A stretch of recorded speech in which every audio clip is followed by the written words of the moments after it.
ఇలా చేసుకోండి. బగారన్నంకి ఫస్ట్ అయితే నూనె వేసుకొని బిర్యానీ ఆకు, పచ్చిమిరపకాయలు, ఎర్రగడ్డ వేసుకోవాలి.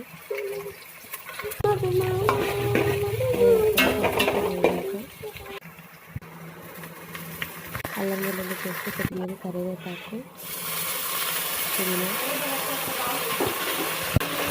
కొత్తిమీర మిక్సీలో ఆడించుకొని వేసుకోవాలి. కొంచెం ఉప్పు, పసుపు, కారం, ధనియాల పొడి, ఇలా వాటర్ వేసుకొని కొంచెం వాటర్ వేసేసి మనం సరైన రెడ్డి తీసుకున్నాము.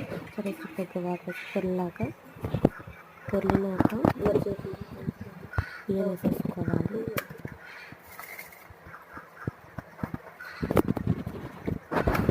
బియ్యం వేసేసుకొని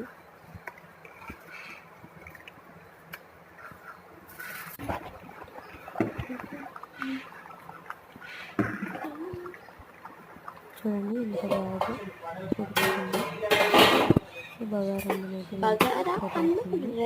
ఇంకా కాసేపు అయితే కొంచెం వాటర్ అంతా వెళ్ళిపోయేంత వరకు చిన్న సిమ్లో పెట్టుకొని ఉంచుకోవాలి.